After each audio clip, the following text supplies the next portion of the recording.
차가운 공기가 피부를 찔렀다.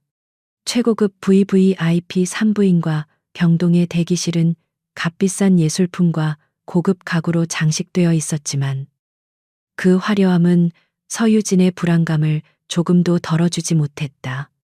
옆자리에 앉은 남편, 진성그룹의 후계자 강태민은 1분 1초가 아까운 사람처럼 손목시계를 힐끗거렸다.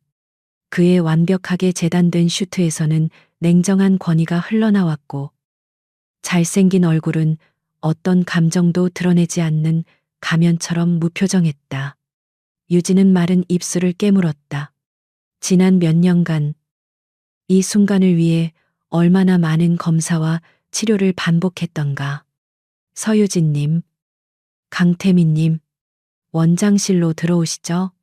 간호사의 목소리가 울렸고 유진은 자기도 모르게 태민의 팔을 붙잡을 뻔했다. 하지만 그의 차가운 옆모습을 보고는 이내 손을 거두었다. 원장실 안. 백발이 성성한 의사는 수십 장의 차트를 책상 위에 펼쳐놓고 있었다. 그는 유진과 태민을 번갈아 보더니 무거운 한숨과 함께 입을 열었다. 말씀드리기 유감입니다만 결과가 좋지 않습니다. 심장이 쿵 바닥으로 떨어지는 기분이었다. 유진은 애써 침착하려 했지만 손끝이 떨려오는 것을 막을 수 없었다. 무슨 말씀이시죠? 이번에는 가능성이 있다고 하셨잖아요. 의사는 안경을 고쳤으며 가장 마지막 검사 결과지를 앞으로 내밀었다. 최종 정밀 검사 결과. 서유진님은 원발성 불임으로 진단되었습니다. 자연 임신은 물론이고 현재 의학기술로 시도할 수 있는 모든 보조 생식술로도 임신이 불가능한 상태입니다. 불가능. 그 단어가 유진의 머릿속을 망치처럼 내리쳤다. 옆에 있던 강태민이 처음으로 미간을 좁혔다. 불가능이라니요. 국내 최고 병원 아닙니까? 돈은 얼마든지 지불할 테니 방법을 찾으십시오. 그의 목소리는 명령에 가까웠다. 하지만 의사는 고개를 저었다. 강 회장님, 이것은 돈의 문제가 아닙니다. 난소 기능이 완전히 정지된 상태입니다.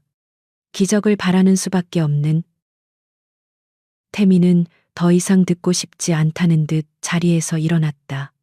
그의 눈빛은 순식간에 실망감을 넘어 차가운 경멸로 변해 있었다. 그는 유진을 한 번도 돌아보지 않고 원장실을 나갔다. 유진은 얼어붙은 채 그 자리에 앉아 있었다.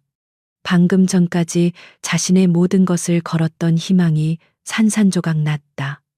의사의 위로하는 목소리도 간호사의 동정 어린 시선도 귀에 들어오지 않았다. 저택으로 돌아오는 차 안은 얼음장처럼 차가웠다. 태민은 운전기사에게 그룹 본사로 가라는 짧은 명령을 내린 뒤 곧바로 태블릿을 꺼내 업무를 시작했다. 유진은 창밖으로 스쳐 지나가는 풍경을 멍하니 바라보았다. 태민 씨. 나. 그녀가 용기를 내어 입을 열었지만 그는 시선도 돌리지 않은 채 대답했다. 지금 바쁜 거 안 보여. 중요한 계약건이 있어. 당신 문제는 나중에 얘기하지. 당신 문제. 그 한마디가 유진과 태민 사이의 거리를 명확하게 그었다. 결혼 생활 3년. 그녀는 진성그룹의 며느리이기 이전에 후계자를 낳아야 하는 도구였다. 그리고 오늘 그녀는 그 도구로서의 가치를 완전히 상실했다. 저택의 육중한 철문이 열리고 차가 멈추자마자 태민은 서류 가방을 들고 다른 차로 환승해 떠났다. 유진은 홀로 차에서 내려 텅 빈 거실로 들어섰다. 그리고 그곳에는 시어머니 유 여사가 그녀를 기다리고 있었다. 유 여사는 진성그룹의 안주인이자 실질적인 권력자 중 하나였다. 그녀는 최고급 비단 한복을 차려입고 흐트러짐 없는 자세로 앉아 있었다. 그녀 앞에 찻잔은 이미 식어 있었다. 병원에서는 뭐라더냐?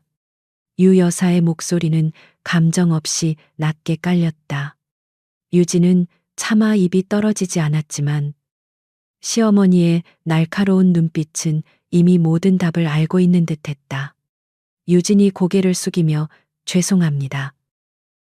어머님, 이라고 말하는 순간 유 여사는 찻잔을 소리나게 내려놓았다.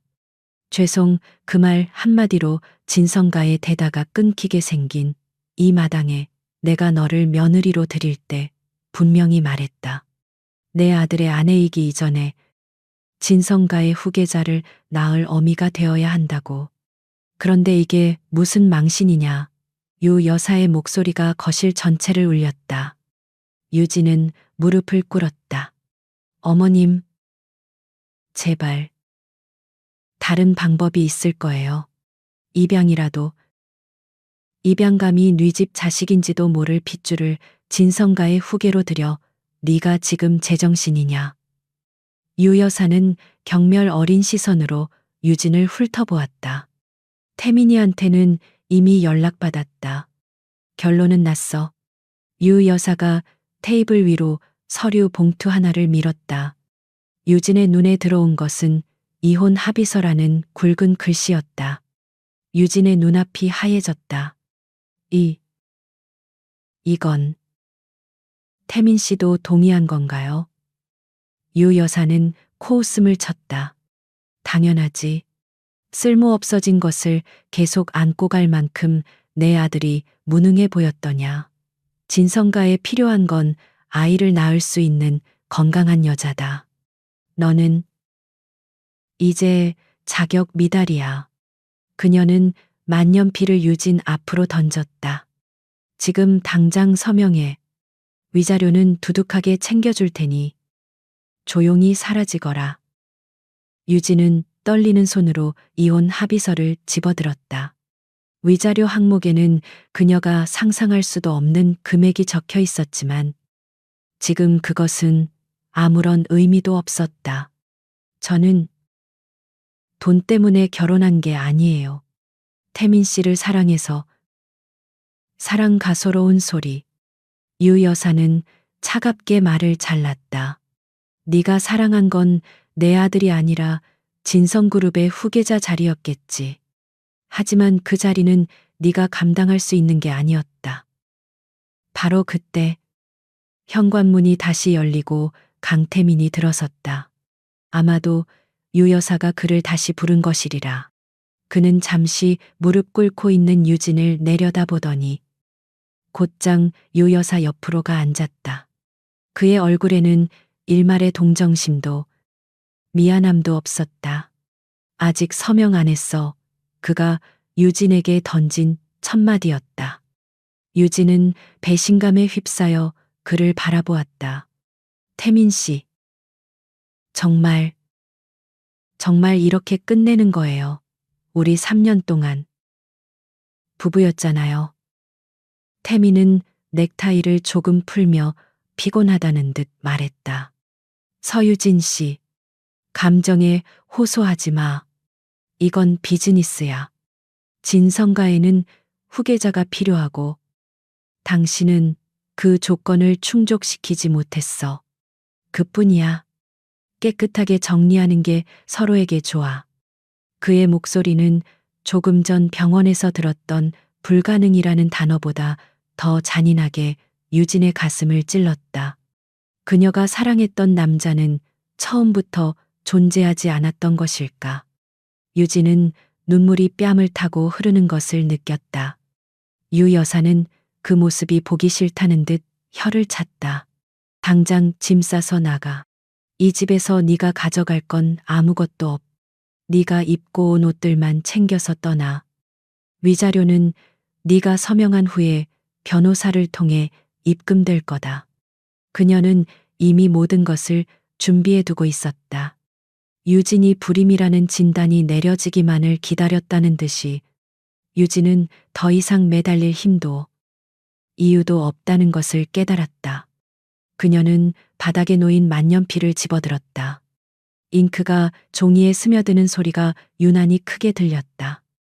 서유진. 자신의 이름을 쓰는 그 짧은 순간 3년간의 결혼 생활이 주마등처럼 스쳐 지나갔다. 화려했지만 외로웠던 날들. 태민의 아주 가끔의 다정함에 매달렸던 어리석은 자신. 모든 것이 끝났다. 유진이 서류에서 손을 떼자마자 유 여사는 집사에게 눈짓했다. 내보내. 집사와 경호원 2명이 유진의 양팔을 잡고 일으켜 세웠다. 어머님 태민 씨 유진이 마지막으로 외쳤지만 두 사람은 이미 그녀에게 등을 돌리고 거실을 나가고 있었다. 그들은 그녀의 마지막 절규조차 들을 가치가 없다는 듯 했다.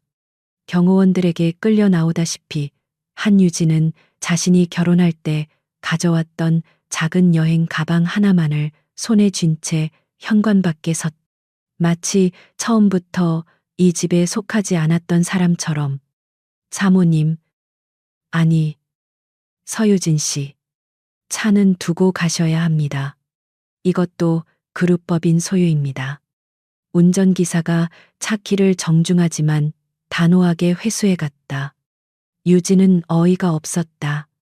그녀는 이제 빈털털이었다. 그때 하늘에서 차가운 빗방울이 떨어지기 시작했다.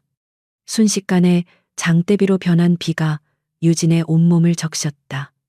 그녀는 빗속에 우두커니 서서 거대하고 웅장한 진성가의 저택, 청운각을 바라보았다.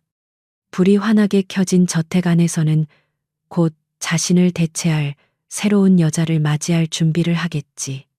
유진은 이혼 서류 사본이 든 봉투를 가슴에 품었다. 그것이 그녀가 이 지옥에서 가지고 나오는 유일한 것이었다. 그녀는 비틀거리며 저택의 긴 진입로를 걸어 나왔다. 눈물인지 빗물인지 모를 것이 뺨을 타고 흘러내렸다. 칠흑 같은 어둠 속에서 그녀는 지나가는 택시를 겨우 잡아탔다. 어디로 모실까요? 손님 택시기사의 물음에 유진은 대답할 수 없었다. 갈 곳이 없었다. 부모님은 오래전에 돌아가셨고 친구들은 진성가의 시집간 이후로 모두 연락이 끊겼다. 그녀는 완벽하게 혼자였다. 일단 그냥 직진해 주세요. 택시의 와이퍼가 억수 같은 빗줄기를 힘겹게 밀어냈다. 서유진은 자신이 어디로 가고 있는지 몰랐다. 그저 서울에서 가장 먼 곳으로 가주세요 라고 말했을 뿐이다. 젖은 옷이 한기를 불어넣었지만 심장 깊숙한 곳에서 타오르는 배신감의 불길에 비하면 아무것도 아니었다.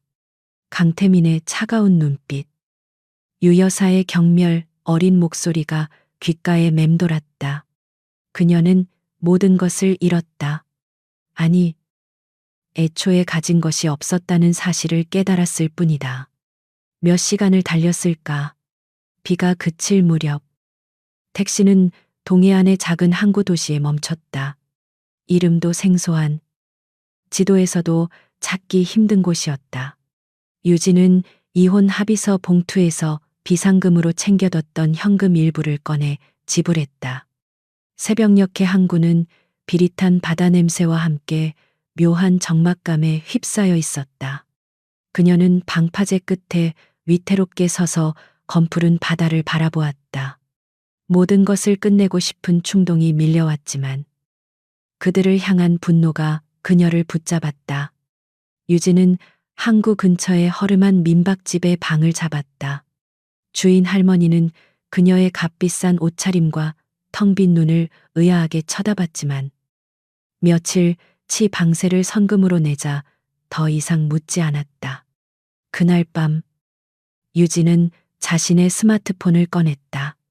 수백 개의 부재중 전화나 메시지를 기대한 것은 아니지만 그 어떤 연락도 없었다. 그녀는 조용히 폰의 전원을 끄고 유심칩을 부러뜨린 뒤 깊은 바다를 향해 던져버렸다.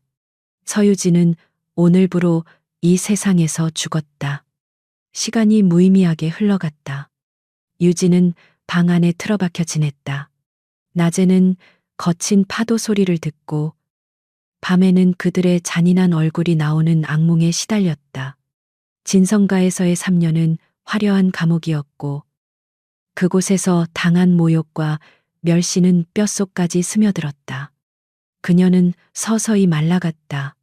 입맛이 없어 끼니를 거르기 일쑤였고 낯선 곳에서의 긴장감과 우울감이 그녀를 짓눌렀다. 그녀는 이것이 절망의 끝이라고 생각했다. 몇 주가 지났을 때 이상한 신체 변화가 찾아왔다. 처음에는 단순한 스트레스성 위염이라고 생각했다. 속이 메스껍고 아침마다 현기증이 났다. 특정 냄새, 특히 민박집 주인이 아침마다 끓이는 생선찌개 냄새가 역하게 느껴졌다. 유진은 자신이 극심한 스트레스로 인해 완전히 망가졌다고 자조했다. 하지만 증상은 날이 갈수록 심해졌다. 빈속에 신물이 올라와 화장실을 들락거리는 횟수가 잦아졌다. 더 이상 견딜 수 없게 되자 유진은 민박집 할머니의 소개로 동네의 작은 내과 의원을 찾았다. 서울의 VVIP 병원과는 모든 것이 달랐다. 페인트가 벗겨진 대기실, 약 냄새와 노인들의 기침 소리가 가득했다. 백발이 성성한 의사는 유진의 창백한 얼굴과 불안한 눈빛을 한참 들여다보더니 청진기를 들었다. 언제부터 이랬어요? 식사는 제대로 하고 낯빛이 말이 아니구먼. 유진은 기어들어가는 목소리로 증상을 설명했다. 불임 진단을 받았다는 말은 차마 꺼내지 못했다. 의사는 고개를 갸웃거리더니 소변 검사와 간단한 초음파 검사를 제안했다. 낡고 화면이 작은 초음파 기계가 유진의 배 위를 스쳐 지나갔다. 의사는 모니터를 한참 들여다보더니 뜻밖의 말을 건넸다. 축하할 일이네요. 임신 8주 차입니다. 아기집이 아주 건강하게 자리 잡았어요. 유진은 의사의 말을 이해할 수 없었다. 임신이요. 그럴 리가. 없어요.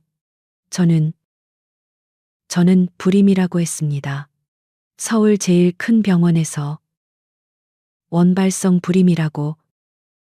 그녀는 미친 사람처럼 중얼거렸다. 의사는 의아한 표정을 지었다. 불임 누가 그런 진단을 내렸소. 물론 자궁이 조금 약해 보이긴 하지만 이렇게 건강한 태아가 있는데 서울 큰 병원 의사들이 가끔 실수를 하나 보군. 실수. 그 단어가 유진의 머릿속을 번개처럼 내리쳤다. 아니, 그것은 실수가 아니었다. 그것은 완벽하게 계획된 소름 끼치는 음모였다. 유 여사가 그토록 신속하게 이혼 서류를 준비했던 것. 강태민이 단 일말의 망설임도 없이 그녀를 버렸던 것. 그들은 그녀가 쓸모없어지기를 기다린 게 아니었다. 그들은 그녀를 쓸모없게 만들었다. 그녀가 임신할 가능성이 희박하다는 것을 빌미로 완벽한 불임 판정을 조작해낸 것이다. 차가운 공포가 분노로 바뀌어 온몸을 휘감았다. 그들은 단지 그녀를 쫓아낸 것이 아니었다. 그들은 그녀의 인생과 그녀의 뱃속에 이미 존재하고 있던 이 작은 생명까지도 부정하려 했다. 만약 이 아이의 존재를 그들이 알게 된다면 상상만으로도 피가 차갑게 식었다. 유 여사와 강태민은 무슨 짓을 해서라도 이 아이를 빼앗아갈 것이다. 진성가의 유일한 핏줄이니까. 그리고 아이를 빼앗긴 자신은 철저히 버려지거나 혹은 제거될 것이다. 유진은 자신도 모르게 배를 감싸 안았다. 차갑게 식었던 몸에 온기가 도는 것 같았다. 이것은 더 이상 절망의 증거가 아니었다. 이것은 기적이었고 희망이었으며 그녀가 살아야 할 유일한 이유였다. 이 아이는 진성가의 후계자가 아니다. 이 아이는 오직 서유진의 아이다. 그녀는 이 아이를 지켜야 했다. 그들을 상대로, 이 세상 전부를 상대로. 그녀는 더 이상 과거의 유약한 서유진이 아니었다. 그녀는 의사에게 거듭 감사 인사를 하고 병원을 나섰다. 더 이상 울지 않았다. 눈물은 사치였다. 그녀는 당장 이곳을 떠나야 했다. 한국 땅 어디에도 안전한 곳은 없었다. 진성그룹에 손이 닿지 않는 곳. 아무도 자신을 찾을 수 없는 먼 곳으로 가야 했다. 그녀는 이혼 서류 봉투에 남아있던 위자료 입금 계좌 정보를 떠올렸다. 그들이 버리는 값으로 던져준 돈. 유진은 차갑게 웃었다. 그 돈은 이제 그녀의 복수를 위한 무기가 될 것이다. 유진은 민박집으로 돌아와 즉시 짐을 쌌다. 그녀는 그날 밤 가장 빠른 기차를 타고 서울로 향했다. 하지만 진성가로 돌아가기 위해서가 아니었다.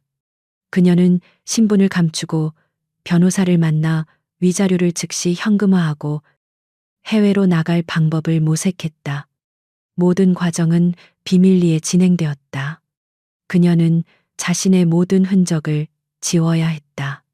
진성그룹의 정보망이 얼마나 무서운지 잘 알고 있었기 때문이다. 며칠 후 인천국제공항. 유진은 검은색 선글라스와 모자로 얼굴을 가린 채 출국장에 섰다. 그녀의 손에는 파리로 향하는 편도 티켓 한 장이 들려 있었다. 왜 파리였는지는 중요하지 않았다. 그저 가장 멀리, 가장 빨리 떠날 수 있는 곳이었다. 그녀는 마지막으로 자신이 떠나온 도시, 서울의 야경을 돌아보았다.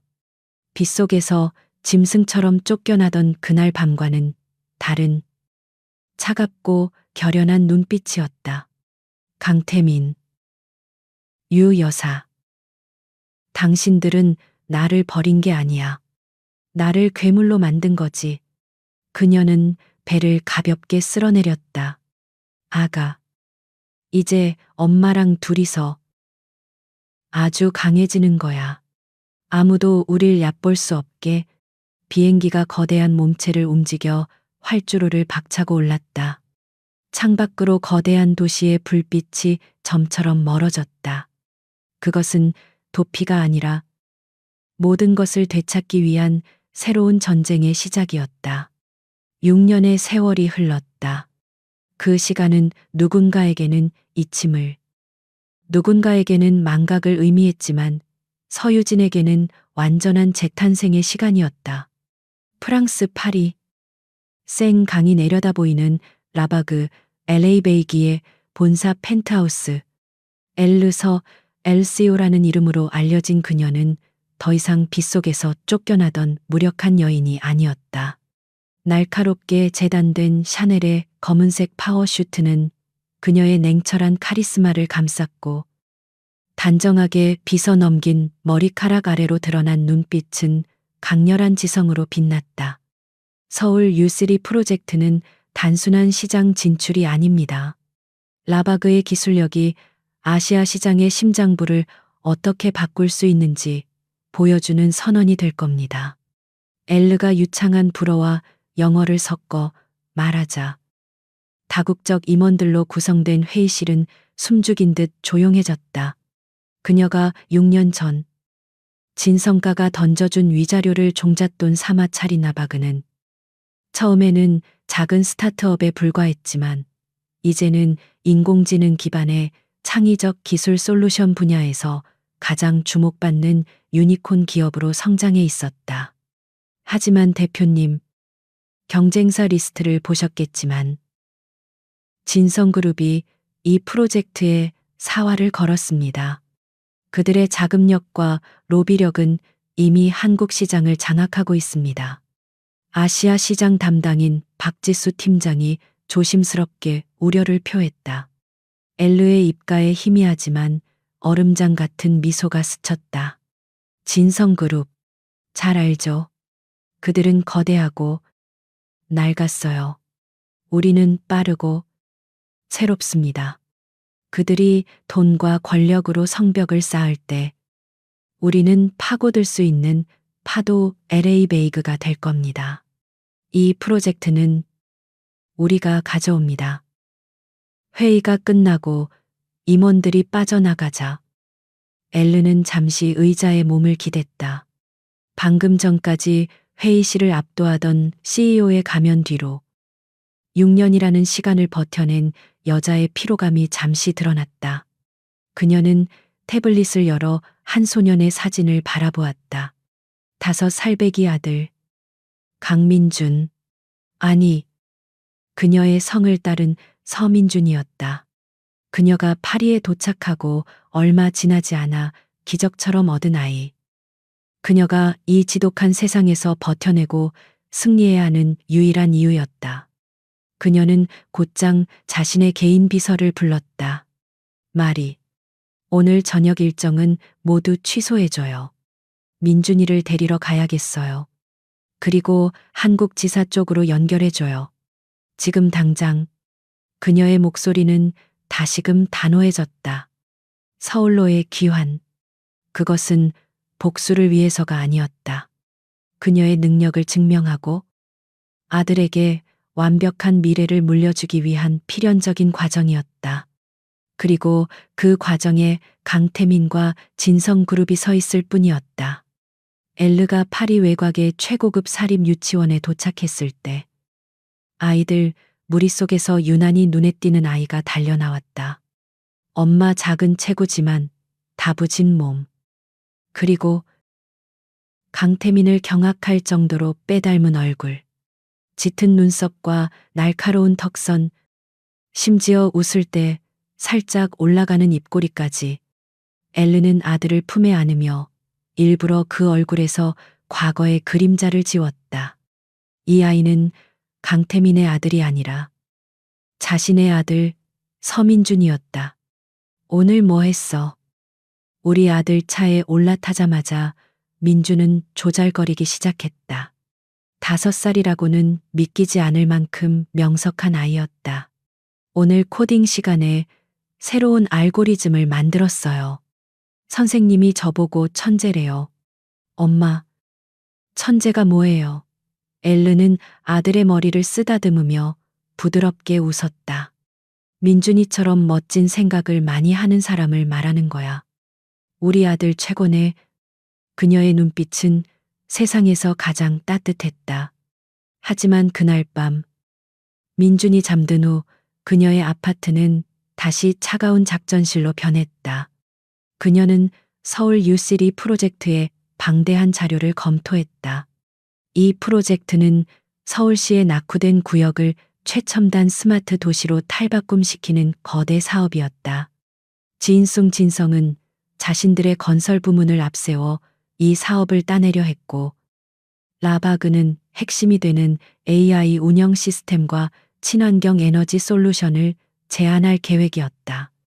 정면 충돌은 피할 수 없었다.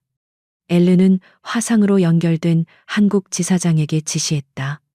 진성 쪽에서 우리 기술을 얕보고 있을 겁니다. 그들은 우리가 프랑스에서 시작한 예술적인 기술 회사 정도로 알겠죠. 그 오만을 이용해야 합니다. 프리젠테이션은 내가 직접 할 겁니다. 지사장은 놀란 듯했다. 대표님께서 직접 한국에 오시겠다는 겁니까? 엘르선은 지난 6년간 단 한 번도 공식 석상에 얼굴을 드러낸 적 없는 베일에 쌓인 CEO였다. 물론입니다. 때가 됐으니까요. 엘르는 모니터에 떠 있는 진성그룹의 로고를 바라보았다. 강태민. 지금쯤 그는 어떤 모습일까? 6년 전. 자신을 쓸모없는 것이라며 내쳤던 그 남자는 이제 자신을 막강한 경쟁자로 상대해야 할 것이다. 그는 그녀를 기억이나 할까? 아마도 기억하지 못할 것이다. 그에게 서유진은 그저 수많은 업무 처리 중 하나였을 테니까. 하지만 괜찮았다. 이제부터 똑똑히 기억하게 만들 테니까. 그녀는 민준의 방으로 조용히 들어갔다.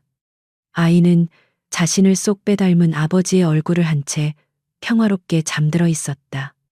엘르는 아들의 뺨을 부드럽게 쓸었다. 이 아이가 존재한다는 사실 자체가 진성가에 대한 가장 큰 복수였지만 엘르는 그것만으로는 만족할 수 없었다. 그녀는 그들이 자신에게서 빼앗아가려 했던 모든 것, 명예, 능력, 그리고 미래 자신의 힘으로 되찾고 싶었다. 그것도 그들의 눈앞에서 가장 화려한 방식으로. 민준아, 그녀가 속삭였다. 엄마가 우리 아들한테 세상에서 제일 멋진 도시를 선물해 줄게. 아무도 우리를 함부로 대할 수 없는 그런 세상을 만들어 줄게. 그녀는 결심을 굳혔다. 라바그의 한국 진출은 단순한 사업 확장이 아니다. 그것은 서유진이라는 여자가 엘르서라는 이름으로 과거의 지옥에 내리는 선전포고였다.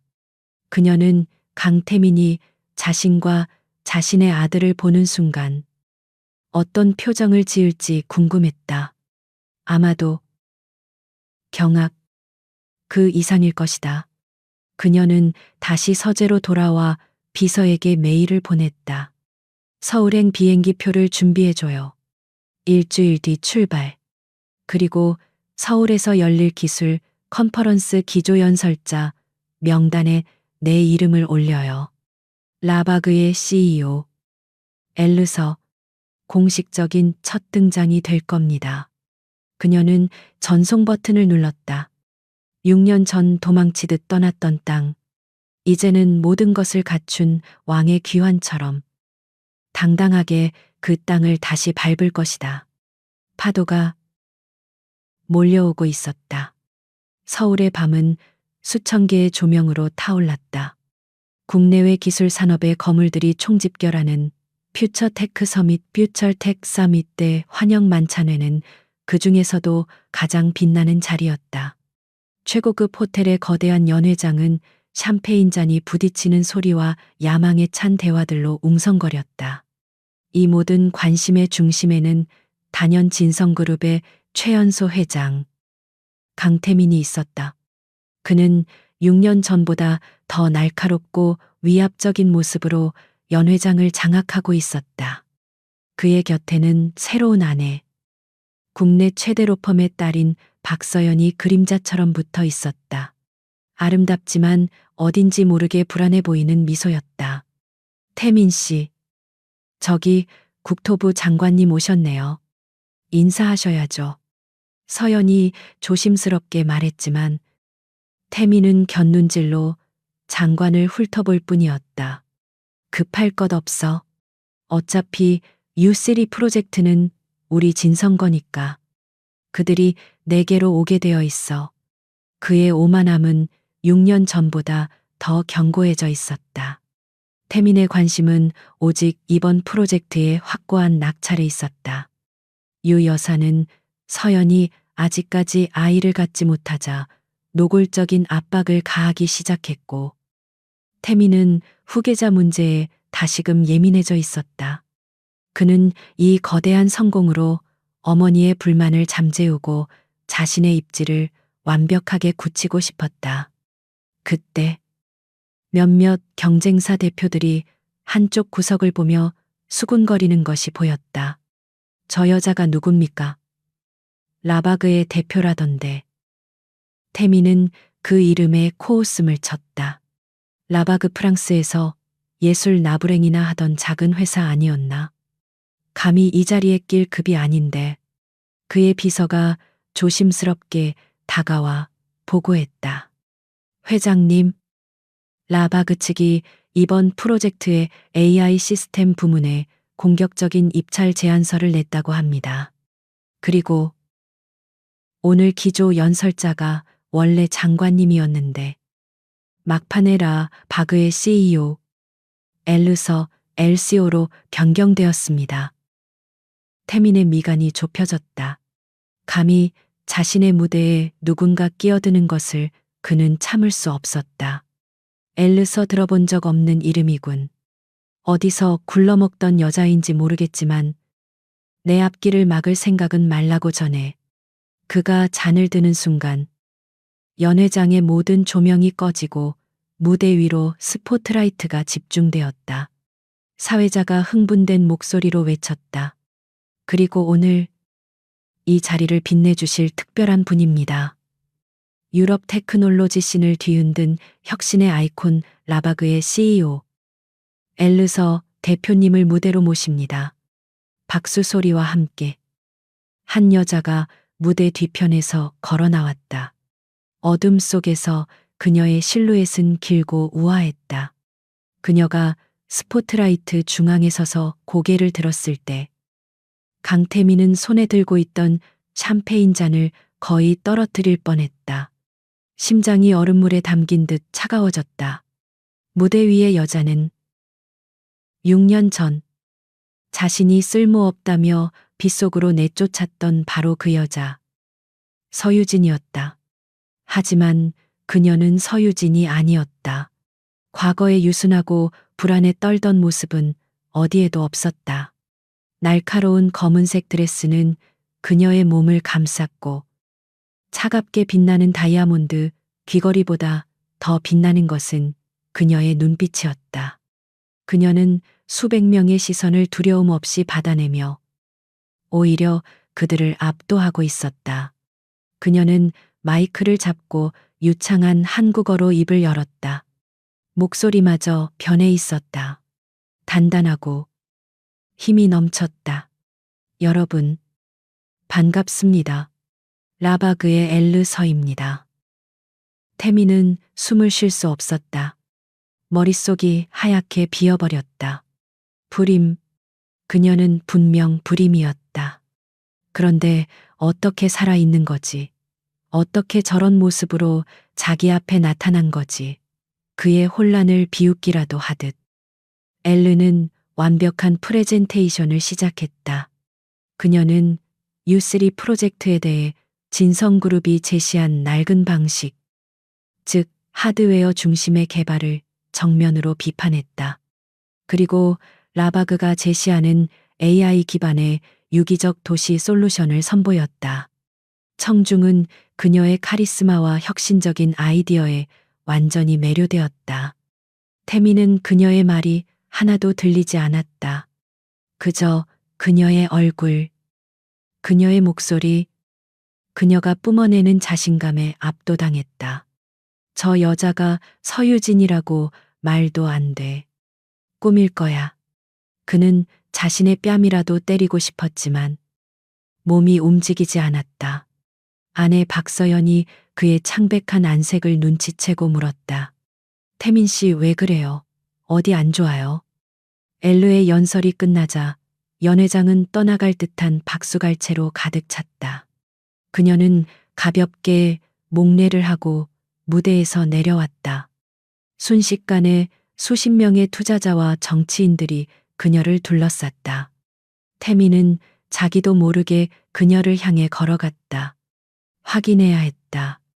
저 여자가 정말 서유진인지 아니면 그저 닮은 사람인지. 하지만 그녀는 태민 쪽은 쳐다보지도 않은 채 다른 사람들과 명함을 주고받으며 우아하게 미소 짓고 있었다. 만찬회가 파할 무렵 태민은 인파를 헤치고 겨우 그녀 근처로 다가갔다. 그녀는 막 연회장을 떠나려던 참이었다. 잠깐. 태민이 그녀의 팔을 잡으려 손을 뻗는 순간이었다. 엄마 맑고 어린아이의 목소리가 로비를 울렸다. 연회장 옆 VIP 대기실 문이 열리며 작은 남자아이가 웃으며 달려나왔다. 아이는 망설임 없이 엘르서에게 달려가 그녀의 다리를 껴안았다. 엘르는 방금 전까지의 얼음장 같은 표정을 지우고 세상에서 가장 다정한 미소로 아이를 번쩍 안아들었다. 민준아, 늦어서 미안해. 피곤했지. 그녀가 아이의 뺨에 입을 맞추었다. 그리고 그 순간 태미는 그 자리에 얼어붙었. 그는 아이의 얼굴을 보았다. 호텔 로비의 밝은 샹들리에 조명 아래 아이의 얼굴이 너무나도 선명하게 보였. 그것은 자신의 얼굴이었다. 그가 앨범 속에서 수백 번도 더 보았던 자신의 5살 때 모습과 완벽하게 똑같은 얼굴이었다. 짙은 눈썹, 날카로운 눈매, 고집 세 보이는 입술까지 시간 여행을 한 것처럼 자신의 어린 시절이 눈앞에 서 있었다. 태민의 머릿속에서 모든 것이 무너져 내렸다. 불임. 그녀는 불임이라고 했다. 그런데 저 아이는 누구지 아니? 저 아이는 엘르는 태민의 존재를 그제야 알아차린 듯 그를 향해 천천히 고개를 돌렸다. 그녀의 눈빛은 차가웠다. 그리고 그 눈빛은 마치 이렇게 말하는 것 같았다. 그래. 네가 생각하는 그대로야. 태민은 뒷걸음질 쳤다.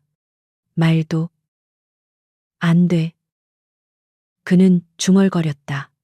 6년간의 공백, 불임 진단, 그리고 자신의 얼굴을 한 아이. 거대한 충격이 그의 온몸을 강타했다. 강태민은 자신이 어떻게 호텔을 빠져나왔는지, 어떻게 저택으로 돌아왔는지조차 기억하지 못했다. 차 안에서 아내 박서연이 뭐라고 계속 말을 걸었지만 그의 귀에는 윙윙거리는 이명만이 가득했다. 그의 머릿속은 온통 그 아이의 얼굴로 가득 차 있었다. 자신의 어린 시절 사진을 그대로 찍고 나온 듯한 그 얼굴, 그리고 그 아이를 안고 있던 서유진의 차가운 눈빛, 그 모든 것이 거대한 망치가 되어 그의 완벽했던 세상을 부수고 있었다. 태민 씨 저택 현관에 도착해 차에서 내리지도 않고 멍하니 앉아 있는 그를 서연이 흔들어 깨웠다. 도대체 무슨 일이에요? 아까부터 안색이. 혹시 그 엘르서라는 여자 때문에 그래요. UCD 프로젝트가 그렇게 걱정돼요. 태민은 그제야 초점을 맞춘 듯 아내를 바라보았다. 그녀의 얼굴에서는 서유진의 흔적을 찾아볼 수 없었다. 그래서 유 여사가 간택한 며느리였다. 하지만 지금 그 사실이 태민을 참을 수 없이 역겹게 만들었다. 그는 아내를 밀치듯 차에서 내려 곧장 자신의 서재로 향했다. 넥타이를 거칠게 잡아뜯어 바닥에 내던졌다. 말도 안 돼. 말도 안 돼. 그는 서재 중앙에 서서 머리를 감싸 쥐었다. 불임. 의사는 분명히 원발성 불임이라고 했다. 난소 기능이 완전히 정지됐다고. 그래서 버렸다. 진성가의 후계자를 낳지 못하는 여자는 필요 없었으니까. 그것은 당연한 비즈니스적 판단이었다. 하지만 그 아이는 무엇인가 하늘에서 떨어졌을 리 없다. 그렇다면 그 진단이 잘못되었던 것인가? 아니면 처음부터 태민은 감히 그 다음 생각을 이어갈 수 없었다. 만약 그것이 조작이었다면 그 생각은 그의 발밑을 무너뜨리는 거대한 지진과도 같았다. 그는 당장이라도 6년 전 그 의사를 찾아가 멱살을 잡고 싶었지만 그보다 더 급한 것이 있었다. 확인, 절대적인 확인이 필요했다. 그는 떨리는 손으로 인터폰을 눌러 김비서를 호출했다. 잠시 후 늘 침착하던 김비서가 황급히 서재로 들어왔다. 태민의 흉흉한 기세에 그 역시 긴장한 기색이 역력했다. 회장님, 부르셨습니까? 태민은 창밖의 어둠을 노려보며 말했다. 목소리는 낮게 잠겨 있었지만 분노로 미세하게 떨리고 있었다. 김비서, 지금부터 내 말 똑똑히 들어. 이건 내 개인적인 명령이야. 그룹의 그 누구도, 특히 어머니도 알아선 안 돼. 말씀하십시오. 김 비서가 자세를 바로잡았다. 오늘 만찬회에 왔던 라바그의 CEO, 엘르서, 그리고 그녀가 데리고 있던 아이. 이름은 아마 서민준일 거야. 그 두 사람에 대해 당장 조사해. 6년 전 서유진이 한국을 떠난 시점부터 지금까지의 모든 행적, 그리고 그 아이, 그 아이의 출생 기록, 병원 기록, 친부 관계. 알아낼 수 있는 모든 것을 알아내. 수단과 방법을 가리지 마. 김 비서는 놀란 기색을 애써 감췄다. 서유진. 그는 태민의 전 부인 이름을 기억하고 있었다. 6년 전쥐도 새도 모르게 사라졌던 여자. 그녀가 엘르서라는 이름으로 돌아왔다는 것만으로도 충격적인데. 아이까지. 그리고 그 아이가 회장님과. 알겠습니다. 회장님. 즉시 착수하겠습니다. 절대적인 보안을 유지하겠습니다. 김 비서는 태민의 눈에 서린 광기를 보았다. 이것은 단순한 경쟁사 뒷조사가 아니었다. 김 비서가 물러나자 서재에는 다시 정적이 찾아왔다. 태민은 책상 위에 가족 사진을 바라보았다. 유 여사와 자신. 그리고 박서연이 억지 미소를 짓고 있는 사진이었다. 후계자. 그놈의 후계자. 유 여사는 서연이 3년이 다 되도록 아이 소식이 없. 서유진에게 그랬던 것처럼 노골적으로 압박을 가하기 시작했다. 온갖 보약을 지어다 먹이고 유명하다는 병원은 다 끌고 다녔다. 이래서야 내가 눈을 감을 수 있겠느냐. 는 레퍼토리는 이제 지겨울 정도였다. 바로 그때 전화벨이 울렸다. 발신인은 어머니였다. 태민은 깊은 한숨을 내쉬며 전화를 받았다. 아니나 다를까. 유 여사의 날카로운 목소리가 수화기를 뚫고 나왔다. 태민이냐. 만찬회는 잘 끝났어. 그런데 말이다. 방금 한 여사한테 전화를 받았는데 오늘 행사에 아주 시건방진 여자가 나타났다고 하더구나. 라바그인지 뭔지 아는 회사 대표라는데. 태민은 눈을 감았다. 올 것이 왔다는 생각이었다. 네. 그런 사람이 있었습니다. 프로젝트 경쟁사입니다. 그런데 말이다. 유 여사의 목소리가 한 톤 낮아졌다. 그 여자가 아이를 데리고 왔는데. 글쎄, 그 자리에 있던 사람들이 다들 수군거리더란다. 그 아이가 내 어릴 적 모습이랑 판박이라고. 이게 대체 무슨 해괴망측한 소리냐. 네가 어디 밖에다 씨라도 뿌리고 다닌 거야. 유 여사의 목소리에는 단순한 호기심이 아닌 날카로운 불안감이 섞여 있었다. 그녀는 본능적으로 무언가 잘못되었음을 감지하고 있었다.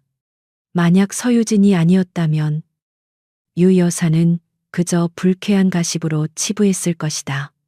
하지만 그녀는 오늘 나타난 그 여자가 누구인지 아직 모르고 있었다. 태민은 이 사실을 어머니가 알게 되었을 때의 후폭풍을 감당할 자신이 아직 없었다. 말도 안 되는 소리입니다. 태민은 애써 침착하게 최대한 차가운 목소리로 대답했다. 그냥 우연히 조금 닮았을 뿐이겠죠. 세상에 닮은 사람이 얼마나 많은데요. 피곤합니다. 먼저 끊겠습니다. 그는 유 여사가 무어라 더 말하기 전에 전화를 끊어버렸다. 이런 적이 단 한 번도 없었기에. 유 여사는 끊어진 전화기를 들고 한동안 멍하니 서 있었다. 태민의 저런 반응은 무언가를 숨기고 있다는 뜻이었다. 유 여사의 심장이 불길하게 뛰기 시작했다. 서재에 홀로 남은 태민은 위스키 병을 따서 그대로 들이켰다. 독한 술이 목을 태우고 내려갔지만 머릿속의 혼란은 가라앉지 않았다. 그 아이의 얼굴, 서유진의 차가운 눈, 만약 그 아이가 정말 내 아이라면 6년 전 나는 내 손으로 내 핏줄을 내쫓은 것이 된다. 아니, 어머니와 내가 함께. 그 생각이 들자 온몸의 피가 거꾸로 솟는 것 같았다. 그는 UCT 프로젝트 따위는 이제 안중에도 없었다. 그의 완벽하게 통제되던 세계에 거대한 균열이 가기 시작했다. 그는 서유진을 다시 만나야 했다. 아니, 엘르서, 그 여자를 만나서 직접 확인해야 했다. 그 아이가 누구인지, 그리고 6년 전 그 병원에서 도대체 무슨 일이 있었던 것인지. 태민의 눈이 붉게 충혈되었다. 그것이 진실이든 혹은 서유진이 꾸민 거대한 사기극이든 그는 모든 것을 알아내야만 했다. 자신의 세계를 송두리째 흔들어버린 그 여자의 목을 비틀어서라도. 다음 날 아침 서울의 모든 조간신문과 경제뉴스의 헤드라인은 라바그와 미스터리한 CEO 엘르서가 장식했다. 진성그룹의 아성에 도전하는 프랑스발 검은 말. 퓨처테크 서밋을 뒤흔든 엘르서의 혁신. 그리고 빠지지 않는 가십성 기사들. 베일에 쌓인 CEO. 그녀의 아들은 누구, 강태민의 어린 시절과 서민준의 얼굴을 교묘하게 비교한 사진들까지 인터넷에 떠돌기 시작했다. 서울 파이낸스 센터에 위치한 라바그 한국지사 임시사무실. 엘르는 태블릿으로 이 모든 기사를 무표정하게 스크롤하고 있었다. 박지수 팀장이 안절부절 못하며 보고했다. 대표님, 어젯밤 이후로 강태민 회장 측에서 공식, 비공식 채널을 통해 계속 면담을 요청하고 있습니다. 그리고 진성그룹 쪽 정보팀에서 우리 뒤를 캐기 시작한 것 같습니다. 엘르는 커피잔을 들며 창밖을 내다보았다. 예상했던 일입니다. 강태민이 이성을 잃을수록 우리는 침착해야 합니다. 그녀는 어젯밤 태민의 얼어붙었던 얼굴을 떠올렸다. 그 경악과 혼란, 그것이 그녀가 지난 6년간 상상해왔던 그림이었다. 하지만 그녀는 복수심에 취해 있을 시간이 없었다. 지금 바로 공식 기자회견을 준비하세요. U3 프로젝트 입찰에 대한 라바그의 공식 선언입니다. 박 팀장이 놀라 눈을 크게 떴다. 지금이요, 이렇게 진성 쪽의 공격이 거세질 때 말입니까? 바로 지금이기 때문에 하는 겁니다. 엘르의 목소리는 단호했다. 그들은 우리가 가십 뒤에 숨을 거라고 생각하겠죠. 우리가 사적인 문제로 흔들릴 거라고 기대할 겁니다. 우리는 정반대로 가야 합니다. 압도적인 기술력과 비전으로. 이 싸움이 감정 싸움이 아닌 실력 싸움임을 증명해야 합니다. 강태민이 사적인 감정으로 흔들린다는 소문이 퍼지면 그건 그에게 더 치명적일 겁니다. 몇 시간 후 기자회견장은 인산인해를 이뤘다. 엘르는 순백의 슈트를 입고 단상에 섰다. 그녀의 등장은 그 자체로 플래시 세례를 받기에 충분했다. 기자들의 질문은 예상대로 U3 프로젝트보다는 그녀의 사생활과 진성그룹과의 관계에 집중되었다. 한 기자가 날카롭게 질문했다. 엘르서 대표님, 어젯밤 만찬회에서 강태민 회장과 꼭 닮은 아드님이 화제가 되었습니다. 일각에서는. 엘르는 질문을 자르지 않고 끝까지 들었다. 그리고는 마이크를 잡고 부드럽지만 강하게 말했다. 질문 감사합니다만 오늘 이 자리는 제 아들의 외모를 평가하는 자리가 아닙니다. 라바그가 서울 시민들에게 어떤 미래를 선물할 수 있는지 말씀드리는 자리입니다. 개인적인 가십으로 공적인 프로젝트의 본질을 흐리지 말아주시길 바랍니다. 그녀는 완벽하게 선을 그었다. 그리고는 곧바로 U3 프로젝트에 대한 브리핑을 시작했다. 그녀가 제시한 비전은 진성의 것과는 차원이 달랐다. AI가 도시 전체의 에너지 효율을 관리하고 빅데이터를 기반으로 교통 흐름을 제어하며 시민 개개인에게 맞춤형 복지 서비스를 제공하는 살아있는 도시. 그것은 단순한 건설 사업이 아닌 도시의 패러다임을 바꾸는 혁신이었다.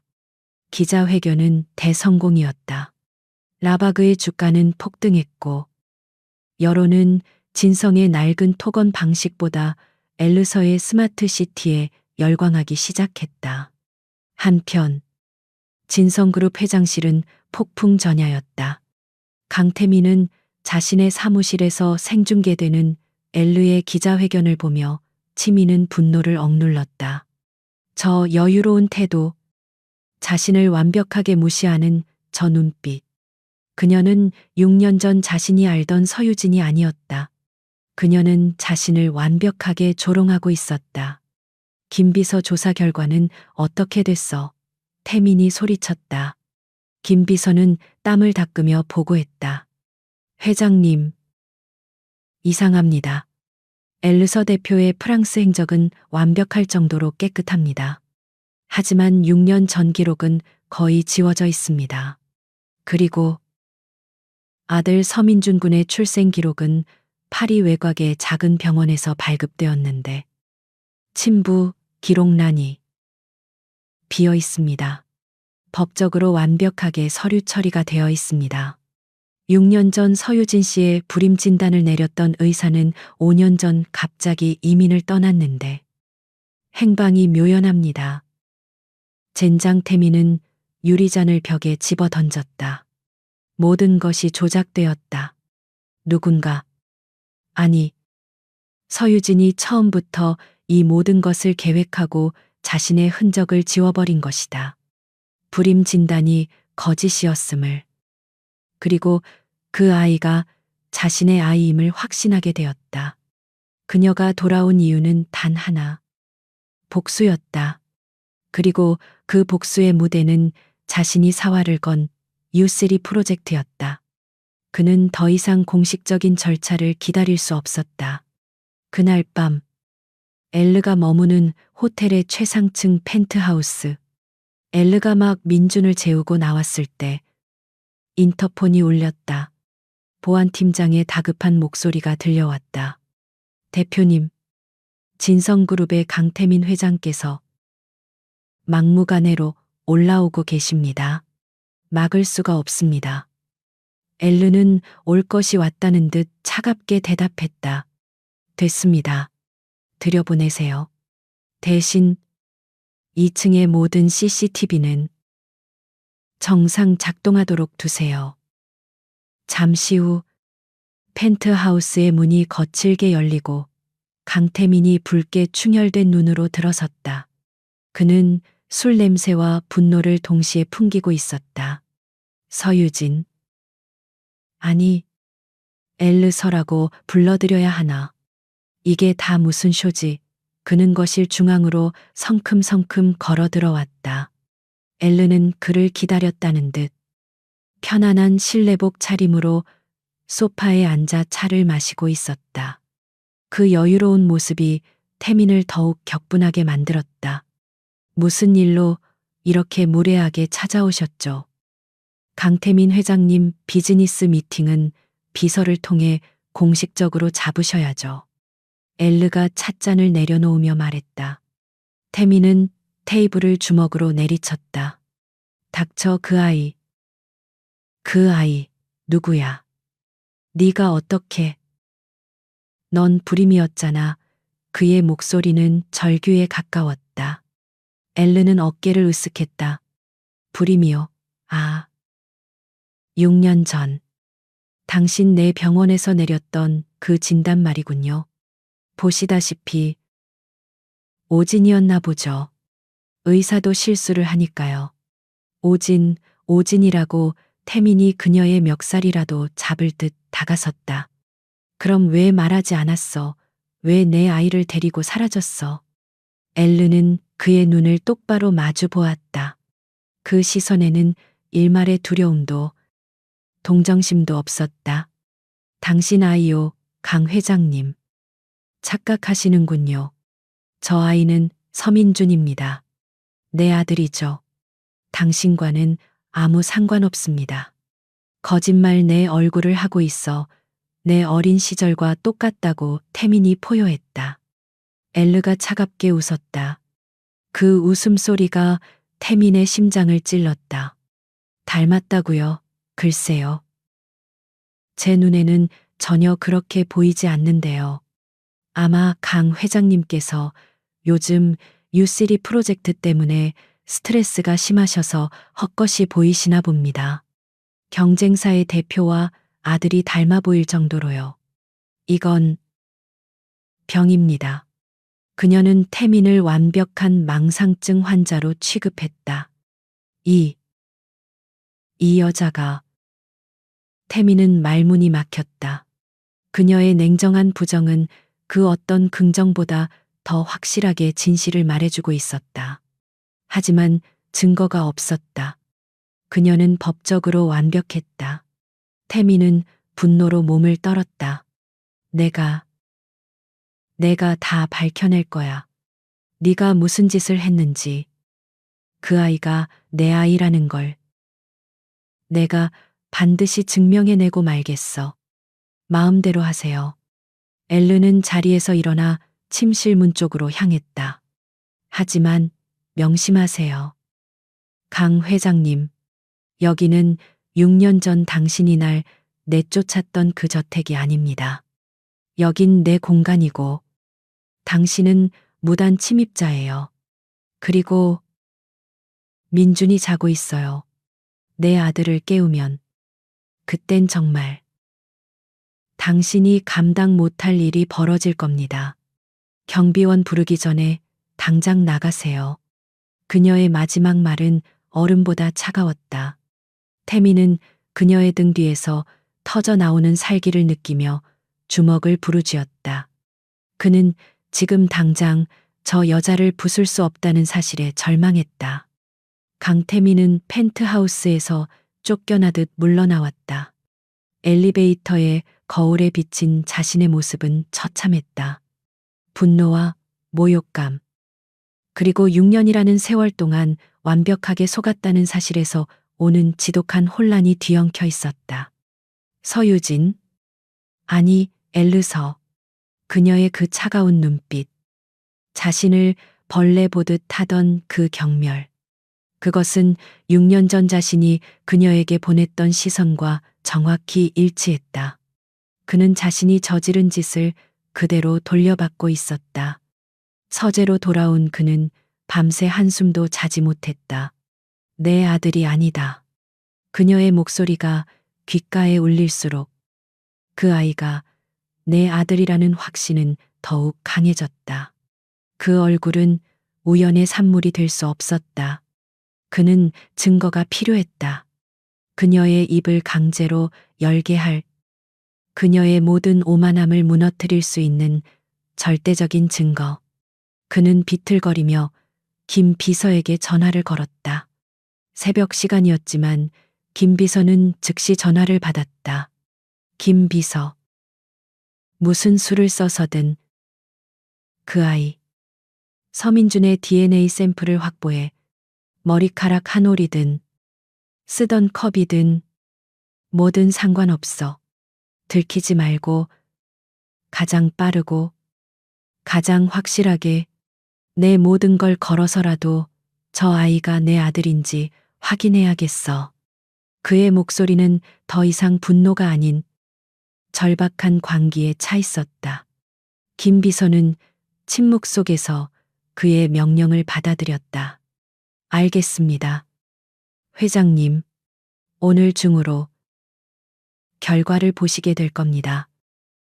김 비서는 진성그룹의 비공식 정보팀, 그림자를 움직였다. 그들은 전직 특수요원들로 구성된 최고의 프로들이었다. 엘르서의 주변에는 이미 프랑스에서부터 동행한 철통 같은 경호팀이 배치되어 있었지만 그림자는 그 틈을 파고들었다. 그들은 엘르서가 아닌 아이 서민준에게 집중했다. 아이는 늘 변수가 많기 마련이었다.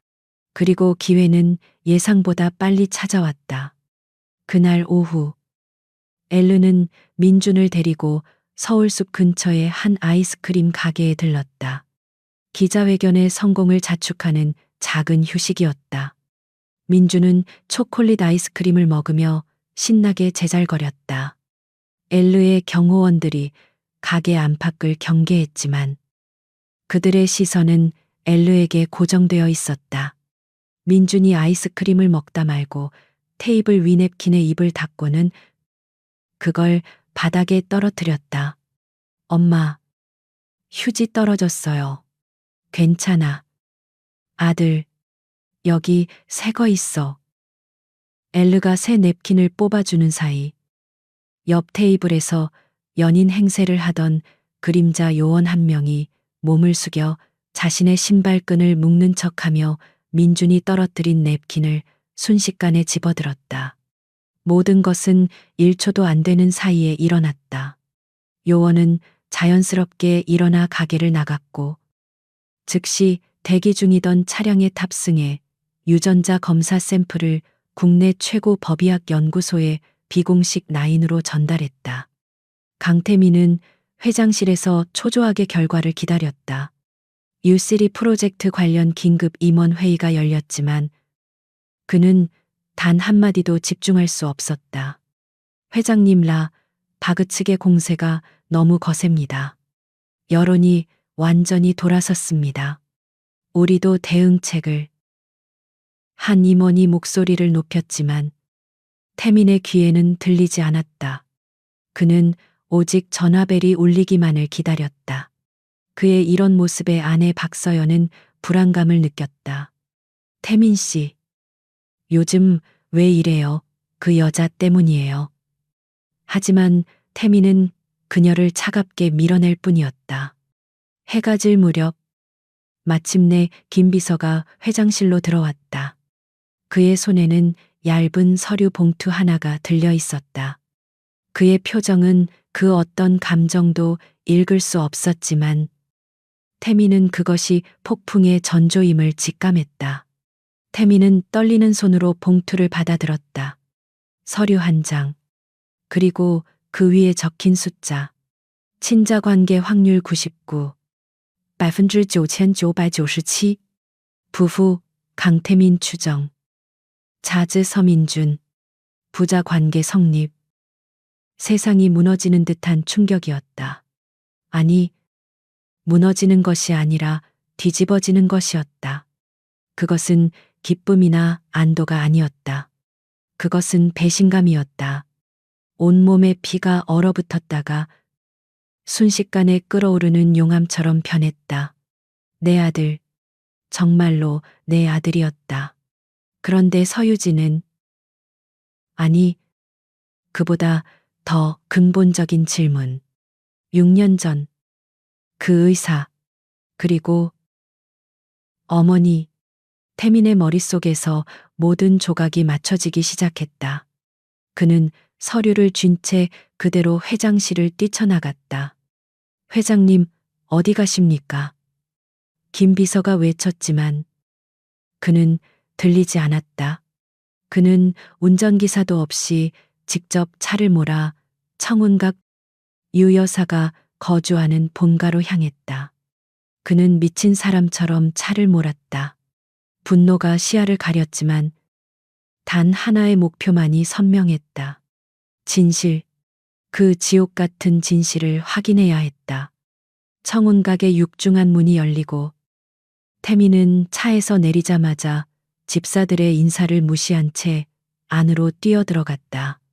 유 여사는 마침 거실에서 최고급 닭이를 앞에 두고 다도를 즐기고 있었다. 그녀는 아들의 살기등등한 모습에 놀라 찻잔을 들다 멈췄다. 태민아, 이게 무슨 행실이냐? 노크도 없이. 이게 뭡니까? 태민은 유전자 검사 결과지를 어머니의 찻상 위로 집어 던졌다. 찬물이 튀어 유 여사의 비단 한복을 적셨다. 이게 뭐냐고 물었습니다. 어머니 유 여사는 생전 처음 보는 아들의 흉포한 모습에 당황했다. 그녀는 떨리는 손으로 서류를 집어들었다. 서민준, 강태민, 부자 관계 성립. 유 여사의 얼굴이 하얗게 질렸다. 이게 어떻게. 그녀는 말을 잇지 못했다. 그녀는 그저 서유진이 불임이길 바랐고 의사가 그렇게 진단했기에 믿었을 뿐이었다. 어떻게 된 거냐고요? 제가 묻고 싶은 말입니다. 태민이 포효했다. 6년 전 서유진을 진단했던 그 의사 어머니가 소개해준 그 병원. 그 의사였죠. 그자 5년 전에 캐나다로 이민 갔더군요. 어머니 돈 받고 도망친 겁니까? 유 여사는 입술을 파랗게 떨며 뒷걸음질 쳤다. 태민아, 그건 오해야. 나는 그저 진성가를 위해서 태민의 목소리가 얼음장처럼 차가워졌다. 진성가를 위해서 내 아들을, 내 핏줄을 버리셨습니까? 불임이라고, 원발성 불임이라고. 그 여자가 어떻게 아이를 가졌는지. 아니, 애초에 불임이라는 진단 자체가 거짓이었던 거죠. 그렇죠? 어머니 그는 유 여사의 어깨를 거칠게 붙잡고 흔들었다. 유 여사는 더 이상 버틸 수 없었다. 그녀는 무너지듯 주저앉으며 울부짖었다. 그래, 내가 그랬다. 내가 시켰어. 마침내 터져나온 자백이었다. 태미는 숨이 멎는 것 같았. 그 계집이 감히 내 아들의 아이를 가질 자격이 없다고 생각했다. 빈약한 집안에 내 앞길을 막을 게 뻔했어. 그래서 의사에게 아이를 갖기 힘든 몸이니 아예 불임이라고 진단하라고 내가 시켰다. 태미는 유 여사의 말을 믿을 수 없었다. 그럼 서유진은 자기가 불임인 줄로만 알고 쫓겨난 거였습니까? 유 여사는 눈물을 닦으며 고개를 끄덕였다. 그래야만 네가 그 아이에게 미련을 버리고 더 좋은 집안에 박서연 같은 아이와 결혼할 수 있을 테니까 다 너를 위해서 진성가를 위해서 그런 거란 말이다. 태미는 허탈한 웃음을 터뜨렸다. 웃음은 곧 차가운 분노로 변했다. 그의 어머니, 그의 완벽했던 어머니가 자신의 야망과 집착 때문에 자기 아들의 아이를, 자신의 유일한 손자를 쓰레기처럼 내버리도록 모든 것을 조작했다. 그는 서유진을 버린 것이 아니었다. 그는 자신의 어머니에게 완벽하게 속아 자신의 아들을 내쫓는데 동조한 공범이었다. 어머니? 태민의 목소리는 이제 아무런 감정도 실려 있지 않았다. 당신은 내 아들을 버린 겁니다. 당신 손으로 진성의 유일한 후계자를 6년 동안이나 길바닥에 나뒹굴게 만든 거라고요. 그는 천천히 뒷걸음질 쳤다. 유 여사는 아들의 차가운 눈빛에 절망하며 그의 바짓가랑이라도 붙잡으려 했지만 태미는 그녀를 뿌리쳤다. 당신은 내 어머니가 아닙니다. 그는 유 여사의 절규를 뒤로 한 채 지옥으로 변해버린 청운각을 걸어 나왔다. 진실은 강태민을 해방시키는 대신 그를 더 지독한 지옥으로 밀어넣었다. 자신의 어머니가 저지른 끔찍한 범죄. 그리고 그로 인해 6년 동안 아들을 빼앗겼다는 사실은 그의 이성을 마비시켰다. 죄책감, 후회, 그런 감정은 아주 잠시 스쳐 지나갔을 뿐 그 자리를 대신 채운 것은 빼앗긴 것을 되찾아야 한다는 뒤틀린 집착이었다. 서민준. 그 아이는 단순한 아들이 아니었다. 그는 진성가의 유일한 후계자였으며 6년의 공백을 메워야 할 자신의 유일한 존재 증명 방식이었다. 그는 청운각을 나온 직후 진성그룹의 법무팀 전체를 소집했다. 국내 최고로 불리는 변호사들이 새벽같이 회장실로 불려왔다. 태민의 붉게 충혈된 눈과 살기등등한 표정에 아무도 감히 입을 열지 못했다. 지금부터 내 아들 서민준에 대한 친권 및 양육권 소송을 준비한다. 그의 목소리는 쇠가 긁히는 듯했다. 한 원로 변호사가 조심스럽게 입을 열었다. 회장님. 하지만 아이는 6년간 어머니 쪽에서 닥쳐 태민이 책상을 내리쳤다. 그 여자는 내 아들을 훔쳐갔어.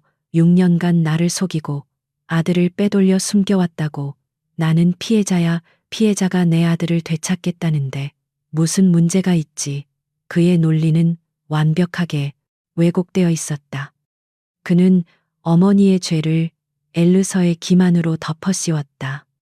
DNA 검사 결과는 확보했어. 무슨 수를 써서든 법이든 뭐든 총동원해서 아이를 데려와 당장. 하지만 태민은 소송만으로 엘르서를 꺾을 수 없다는 것을 알았다. 그 여자는 6년 전의 서유진이 아니었다. 그녀는 라바그라는 강력한 무기를 가지고 있었다. 그렇다면 그 무기를 먼저 부수면 그만이었다. 그리고 태민이 김비서에게 명령했다. 라바그의 한국 지사가 진행 중인 모든 업무를 중단시켜 UCD 프로젝트 입찰 자격을 박탈할 방법을 찾아 자금주를 막고 협력사들을 압박해 세무조사, 공정위, 동원할 수 있는 모든 국가 권력을 동원해 그녀를 길바닥에 나앉게 만들어 돈 없고 힘없는 여자가 재벌 회장을 상대로 어떻게 아들을 지킬 수 있는지 똑똑히 보게 해주지. 진성그룹이라는 거대한 괴물이 움직이기 시작했다. 다바그 한국 지사는 순식간에 사방에서 압박을 받았다. UCD 프로젝트를 담당하던 서울시 고위 공무원들은 갑자기 태도를 바꿨고 은행들은 라바그의 대출 승인을 보류했다. 협력하기로 했던 중소기업들은 줄줄이 계약을 파기했으며 국세청에서는 예고도 없이 특별 세무조사에 착수했다. 엘르서가 6년간 쌓아 올린 한국 시장 진출의 교두보가 강태민의 무자비한 공격에 뿌리부터 흔들리기 시작했다. 바그 사무실은 전쟁터나 다름없었다. 대표님 자금이 막혔습니다. 프로젝트 입찰 자격에 신용평가 하락을 이유로 제동이 걸렸습니다. 세무조사관들이 들이닥쳐 모든 서버 자료를 요구하고 있습니다. 박지수 팀장이 울상이 되어 보고했다. 사무실 한쪽에서 민주는 헤드폰을 낀 채 태블릿으로 코딩 공부를 하고 있었다. 엘르는 자신의 아들이 이 혼란을 느끼지 못하도록 애썼다. 그녀는 창밖을 바라보았다.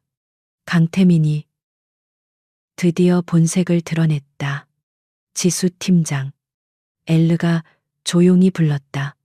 그가 날 돈으로 굴복시킬 수 있다고 생각하나 보죠. 6년 전처럼 박 팀장이 걱정스럽게 물었다. 대표님, 정말 괜찮으시겠습니까? 이대로 가면 UCD는커녕 한국 시장에서 철수해야 할지도 모릅니다. 소송도 그들이 불법적으로 DNA를 확보했다 해도 친자 관계가 명확하면 엘르는 고개를 돌려 박 팀장을 바라보았다. 그녀의 눈은 폭풍 전야처럼 고요했지만 그 안에는 강철 같은 의지가 서려 있었다. 내가 아무 준비 없이 이 지옥으로 돌아왔을 것 같아요. 그녀는 엷은 미소를 지었다. 그는 나를 너무 얕봤어요. 6년 전에도, 그리고 지금도 그가 권력이라는 칼을 휘둘렀다면 나는 진실이라는 폭탄을 터뜨릴 겁니다. 그녀는 비서에게 지시했다. 지금 당장 긴급 기자회견을 소집하세요. 국내 모든 언론사를 불러 모아요. 단 한 곳도 빠짐없이. 주제는 무엇으로 하겠습니까? 주제는 진성그룹 후계자의 탄생 비화입니다. 기자회견장은 전례 없는 혼란에 휩싸였다. 바그의 경영 위기에 대한 발표일 것이라 예상했던 기자들 앞에 엘르서가 섰다. 그녀의 표정은 비장하기까지 했다. 그리고 그녀의 뒤편 대형 스크린에는 친자 관계 확률 99, 9,997%라는 강태민의 법무팀이 법원에 제출한 DNA 검사 결과지가 떠 있었다. 기자들이 술렁였다. 여러분, 어제 진성그룹 강태민 회장은 불법적으로 취득한 제 아들의 DNA를 근거로 저에게 친권 및 양육권 포기 소송을 제기했습니다. 장내가 물을 끼얹은 듯 조용해졌다. 강태민 회장은 제가 6년간 아들을 훔쳐갔다고 주장합니다. 네, 맞습니다. 저 아이는 강태민 회장의 아들이 맞습니다. 기자회견장은 폭발했다. 플래시가 미친 듯이 터졌다. 진성그룹의 후계자가 정말 존재했다. 하지만 엘르의 목소리가 장내를 압도했다. 강태민 회장이 여러분에게 말하지 않은 사실이 있습니다. 그가 왜 6년 동안 자신의 아들이 존재하는지조차 몰랐는지, 제가 왜 제 아들을 데리고 도망쳐야만 했는지. 그녀는 스크린에 또 다른 자료를 띄웠다. 6년 전 자신이 받았던 원발성 불임 진단서였다. 저는 6년 전 이 진단서 한 장과 함께 진성가에서 쫓겨났습니다. 쓸모없다는 이유로요. 기자들은 경악했. 불임 진단을 받았는데 어떻게 아이를 그때 엘르가 파일을 재생시켰다. 그리고 이것은 그 오진을 내렸던 의사의 고백입니다. 스피커에서 떨리는 남자의 목소리가 흘러나왔다. 그것은 엘르가 6년 전 파리로 떠나기 직전 거액의 돈을 주고 사람을 고용해 캐나다로 도망치려던 그 의사를 붙잡아 받아낸 녹음 파일이었다. 네, 맞습니다. 유 여사님께서, 진성그룹의 유 여사님께서 시키셨습니다. 서유진 씨가 아이를 갖기 힘든 건 사실이었지만 불임은 아니었습니다. 하지만 유 여사께서 아예 원발성 불임으로 진단하라고. 그래야 깨끗하게 며느리를 내칠 수 있다고 거액의 돈을 받았습니다. 제발 살려주십시오. 기자회견장은 아비규환이 되었다. 이것은 단순한 재벌가의 치정 스캔들이나 양육권 다툼이 아니었다. 한 여자의 인생을 파괴하고 후계자를 얻기 위해 끔찍한 범죄를 공모한 진성그룹 일가의 추악한 민낯이 만천하에 드러나는 순간이었다. 엘르는 이어서 유 여사의 비자금 계좌에서 의사에게로 흘러들어간 자금 내역까지 공개했다. 모든 증거는 완벽했다. 같은 시각, 강태민은 자신의 회장실에서 이 모든 광경을 실시간으로 지켜보고 있었다. 그는 자신의 눈을 의심했다. 녹음 파일. 저런 걸 가지고 있었을 줄이야. 그는 자신의 어머니가 자백했을 때조차 그것이 그들만의 비밀일 것이라 생각했다. 하지만 서유진은 6년 전 그 절망의 구렁텅이에서조차 이런 반격을 준비하고 있었다. 그는 라바그의 자금줄을 막으려다 자신의 그룹 전체를 무너뜨릴 수 있는 거대한 스캔들의 뇌관을 스스로 터뜨린 것이다. 엘르서의 기자회견이 끝난 직후 대한민국은 말 그대로 뒤집혔다. 기자들은 엘르서에게 추가 질문을 던지기 위해 몰려들었지만 그녀는 이미 경호원들의 호의 속에 민준의 손을 잡고 유유히 회견장을 빠져나간 뒤였다. 그녀가 남기고 간 것은 대한민국 재계 1위, 진성그룹의 심장부에 꽂힌 거대한 비수였다. 진성과 스캔들, 유 여사, 며느리 불임 조작, 강태민 회장, 친자 소송의 추악한 내막, 실시간 검색어는 순식간에 진성그룹 관련 키워드로 도배되었다. 모든 방송국의 정규 프로그램이 중단되고 긴급 뉴스가 편성되었다. 엘르서가 공개한 의사의 목소리가 담긴 녹음 파일은 전국에 반복해서 울려 퍼졌다. 유 여사님께서 시키셨습니다. 불임이라고 진단하라고. 대중의 분노는 상상을 초월했다. 이것은 단순한 재벌가의 막장 드라마가 아니었다.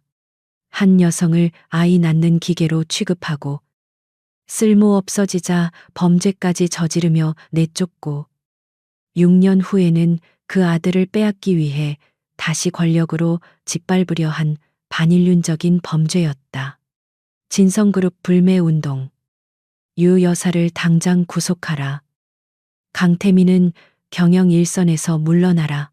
인터넷 커뮤니티와 뉴스 댓글창은 성난 민심으로 불타올랐다. 수십 년간 국가 경제의 기둥이라며 쌓아 올렸던 진성그룹의 이미지는 단 몇 시간 만에 비윤리적인 범죄 집단으로 추락했다. 진성그룹 본사 앞에는 시민단체들의 규탄 시위가 즉각적으로 조직되기 시작했다. 진성그룹은 그야말로 혼돈에 빠졌다. 기자회견이 끝나고 30분도 채 되지 않아 진성그룹의 주가는 개장 이래 첫 서킷 브레이커가 발동될 정도로 폭락했다. 하한가로 직행한 주식 차트를 보며 임원들은 사색이 되었다. 수십 년간 진성가와 유착 관계를 맺어왔던 정계와 재계의 인사들은 약속이나 한 듯 전화를 받지 않았다.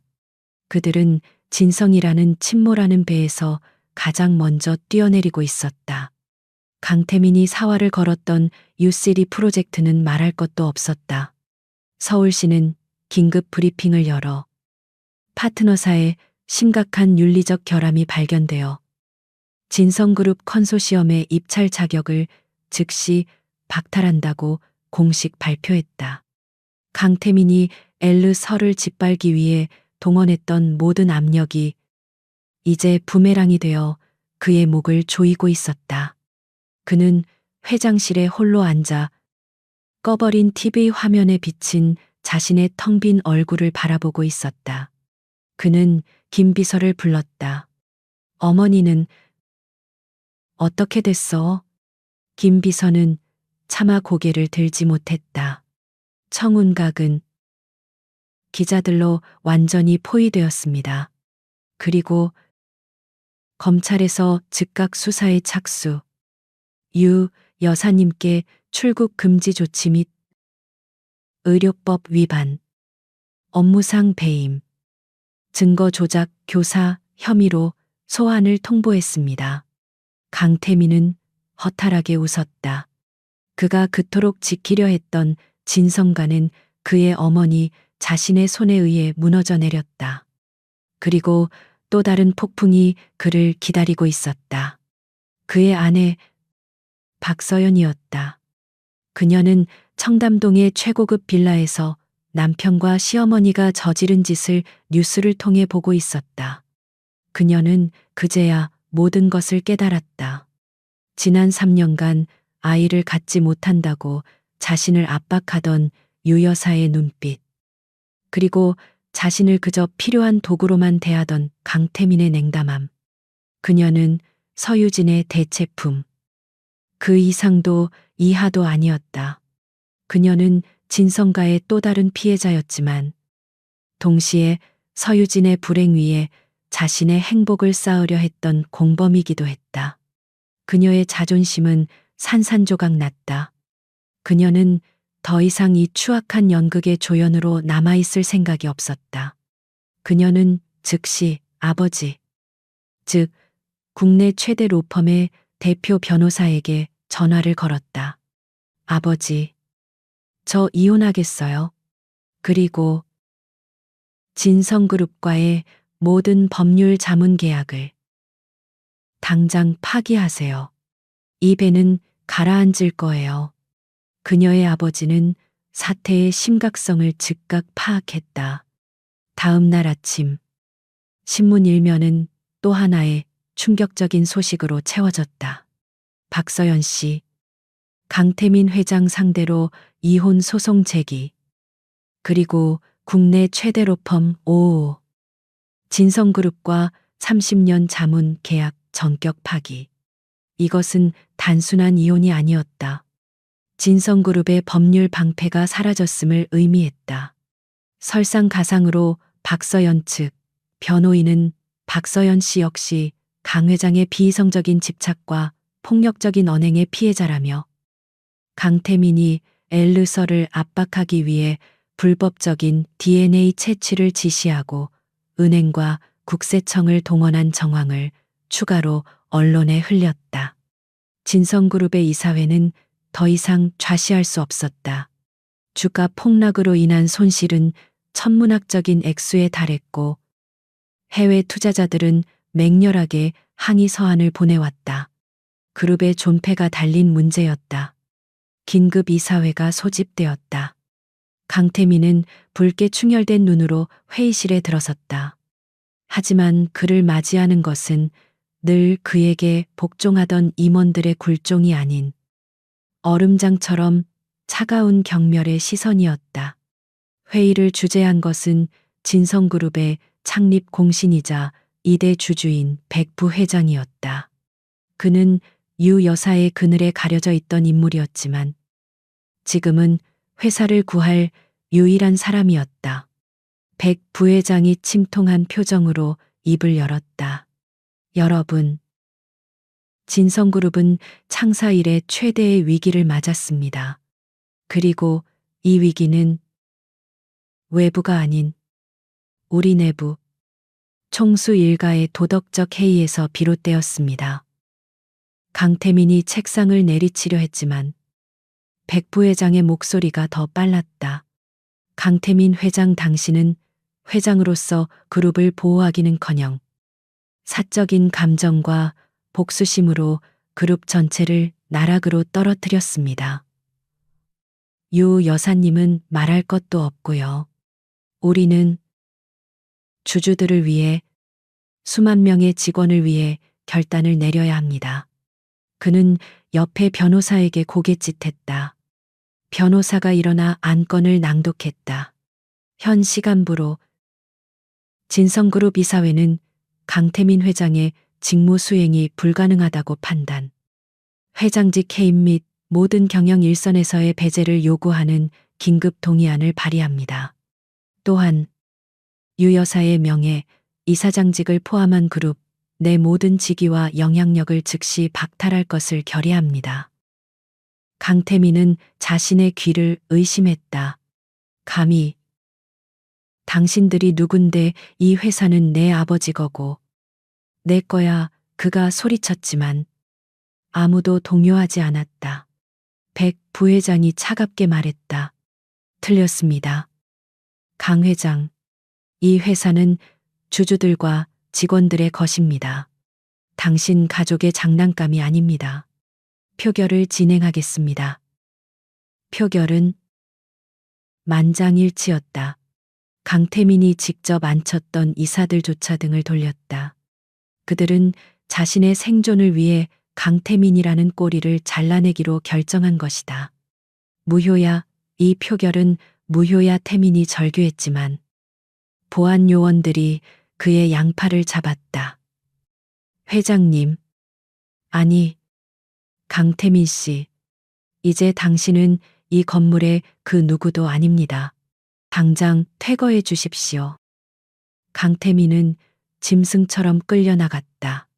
그가 평생을 자신의 왕국이라 여겼던 그 건물에서 직원들이 경멸과 동정, 혹은 두려움이 섞인 눈으로 그를 바라보는 가운데 쫓겨났다. 그는 1층 로비에 내던져지듯 섰다. 로비의 거대한 미디어 월에서는 여전히 엘르서의 기자회견 영상이 흘러나오고 있었다. 그는 모든 것을 잃었다. 권력, 명예, 아내, 그리고 애초에 가져본 적도 없는 아들까지도. 그는 진성그룹 사옥 앞 차가운 보도 블록 위에 선 채 자신이 무너뜨린 자신의 왕국을 망연자실하게 바라보았다. 폭풍이 지나간 자리는 역설적이게도 고요했다. 대한민국을 뒤흔들었던 진성과 스캔들은 한 시대의 종말을 고하는 장엄한 파국이었다. 강태민은 자신이 평생을 바쳐 지키려 했던, 아니, 소유하려 했던 모든 것을 잃었다. 진성그룹 회장직에서 불명예스럽게 해임된 그는 그룹의 지분 대부분을 주가 폭락 사태를 수습하기 위한 사재 출연 명목으로 내놓아야 했다.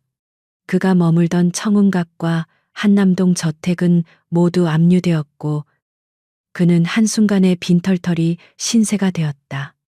유 여사의 몰락은 더욱 처참했다. 검찰 조사를 받기 위해 휠체어를 타고 나타난 그녀의 모습은 더 이상 진성가의 철의 여인이 아니었다. 모든 혐의를 인정한 그녀는 의료법 위반, 업무방해, 배임교사 등 10여 개의 혐의로 1심에서 중형을 선고받고 법정 구속되었다. 그녀가 그토록 지키려 했던 진성가의 대다이는 그녀 자신의 손에 의해 감옥에 갇혔고 그녀가 그토록 원했던 후계자는 그녀를 평생 외면할 것이다. 강태민이 제기했던 친권 및 양육권 소송은 너무나도 허무하게 끝이 났다. 재판부는 강태민 측이 불법적으로 DNA를 채취한 사실과 아이의 복리보다 자신의 집착을 우선시한 정황, 그리고 과거 서유진에게 저질렀던 반인륜적인 행위들을 근거로 소송 자체를 기각했다. 그는 법적으로도 도덕적으로도 서민준의 아버지가 될 자격을 완벽하게 박탈당했다. 그는 더 이상 엘르서와 민준의 삶에 어떤 영향력도 행사할 수 없는 그저 과거의 망령이 되었다. 진성그룹은 백 부회장을 중심으로 한 전문 경영인 체제로 급히 전환되었다. 총수 일가의 비리라는 거대한 뿌리를 도려내는 과정은 고통스러웠지만 진성은 살아남기 위해 발버둥 쳤다. 그리고 그들이 UCD 프로젝트에서 완전히 배제되자 서울시는 지체 없이 새로운 파트너를 발표했다. 모두가 예상했던 대로였다. 서울 스마트 UCT 프로젝트의 최종 사업자는 혁신적인 기술력과 투명한 윤리 경영을 보여준 라바그 LA 베이크로 최종 선정되었습니다. 이 발표는 엘르서의 완벽한 승리를 의미했다. 그녀는 단순히 개인적인 복수에 성공한 것이 아니었다. 그녀는 자신의 실력으로 가장 공정하고 치열한 경쟁의 장에서 과거 자신을 짓밟았던 거대 권력을 이겨냈다. 라바그는 진성그룹이 빠져나간 자리를 대체하는 것을 넘어 새로운 시대의 기술 리더십을 상징하는 아이콘이 되었다. 그녀가 6년 전 쫓겨났던 이 땅에 이제 그녀는 가장 화려한 승리자로 우뚝 섰다. 모든 것이 제자리를 찾아가던 어느 주말 오후, 엘르는 서울 외곽의 한적한 사립공원에서 민준과 함께 시간을 보내고 있었다. 지난 몇 주간의 광풍이 거짓말처럼 두 사람 주변의 공기는 평화로웠다. 민준은 태블릿 대신 축구공을 차며 잔디밭을 뛰어다녔다. 엘르는 벤치에 앉아 아들의 모습을 따뜻한 눈으로 좇았다. 아이는 지난 소동에 대해 자세히 묻지 않았지만 엘르는 알고 있었다. 자신의 아들이 보통의 5살 아이보다 훨씬 더 많은 것을 이해하고 있다는 것을. 민준아, 이리 와볼래? 엄마랑 잠깐 얘기 좀 할까? 엘르가 손짓하자 민주는 땀을 닦으며 달려와 그녀의 옆에 앉았다. 왜요? 엄마나 축구 더 하고 싶은데. 엘르는 아들의 젖은 머리카락을 넘겨주며 부드럽게 입을 열었다. 민준아, 최근에 엄마 회사 일 때문에 많이 시끄러웠지. 무섭지는 않았어. 민주는 잠시 생각하더니 고개를 저었다. 조금 시끄럽긴 했는데. 무섭진 않았어요. 엄마가 옆에 있었으니까. 그런데 우리가 이긴 거예요. 엘르는 아들의 당돌한 질문에 희미하게 미소 지었. 응, 우리가 이겼어. 그럼 그 아저씨는요? TV에서 엄마한테 소리 지르던 그 아저씨. 그 아저씨가 나쁜 사람이었어요. 민준의 눈은 혼란이 아닌 순수한 궁금증으로 차 있었다. 엘르는 이 순간을 어떻게 설명해야 할지 오랫동안 고민해왔다. 그녀는 아들에게 증오를 심어주고 싶지 않았다. 이렇게 설명해 볼게. 아들, 세상에는 가끔 아주 어려운 게임이 있어. 그녀는 민준의 손을 잡았다. 옛날에 엄마가 아주 힘든 게임에 휘말렸어. 그리고 그 게임에서 엄마는 아주 소중한 걸 잃어버릴 뻔했지. 바로 민준이 너야. 민준이 눈을 동그랗게 떴다. 그 아저씨는 그 게임의 규칙을 어겼어. 반칙을 썼지. 그래서 엄마는 6년 동안 아주 열심히 그 게임에서 이길 수 있는 새로운 규칙을 만들고 아주 강한 팀을 만들었어. 그게 라바그야. 그리고 우리는 서울에 돌아와서 그 아저씨랑 다시 게임을 한 거야. 민준이 이해했다는 듯 말했다. 엘르는 고개를 끄덕였다. 맞아. 그 아저씨는 이번에도 반칙을 쓰려고 했지만 엄마는 민준이가 지켜보고 있어서 아주 용감했어. 그리고 우리는 정정당당하게 이겼어. 그래서 그 아저씨는 이제 다시는 우리 게임에 끼어들 수 없게 됐어. 게임에서 퇴장당한 거야. 민주는 잠시 말이 없다가 엘르를 꼭 껴안았다. 엄마가 이겨서 좋아요. 엄마가 최고야. 그럼 그 아저씨는 이제 나 안 닮았어요. 엘르는 아들의 기특한 질문에 웃음이 터졌다. 글쎄, 이제 보니 하나도 안 닮은 것 같네. 우리 민준이는 세상에서 제일 특별하니까. 엄마 아들이니까. 그녀는 아들을 품에 안고 속삭였다. 진실의 무게는 아이에게 감당시키지 않되 승리의 가치는 분명하게 알려주었다. 그것으로 충분했다. 몇 달 후, 서울의 스카이라인이 한눈에 내려다 보이는 라바그의 새로운 한국 본사 사옥. 건물은 아직 완공되지 않았지만 최상층의 루프탑 가든은 이미 완성되어 있었다. 해질녘, 엘르는 민준의 손을 잡고 그곳에 섰다. 6년 전, 빗속에서 쫓겨나며 바라보았던 절망의 도시가 이제 그녀의 발 아래 눈부신 노을빛으로 펼쳐져 있었다. U3 프로젝트의 첫 삽이 떠질 현장이 멀리 보였다. 엄마, 저기 진짜 멋있다. 민준이 난간에 매달려 반짝이는 서울의 야경을 가리켰다.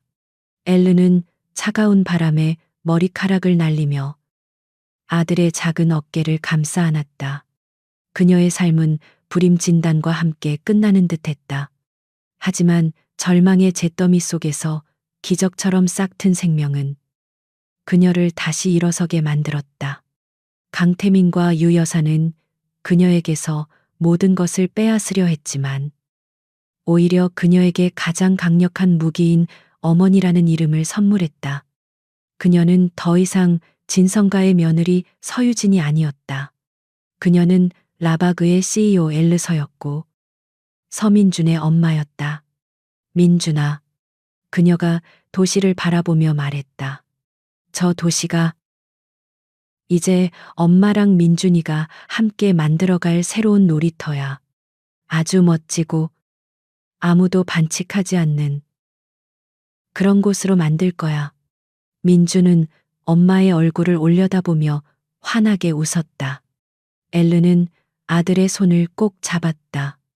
6년 전 그녀는 모든 것을 잃고 이 도시를 떠났지만 6년 후 그녀는 모든 것을 되찾고 이 도시의 미래를 손에 쥐었다. 차가운 복수는 끝났다. 이제 그녀 앞에는 아들과 함께 만들어갈 따뜻한 미래만이 남아 있었다. 그녀는 더 이상 과거에 얽매이지 않았다. 그녀는 완벽하게 자유로웠고 그 누구보다 강했다.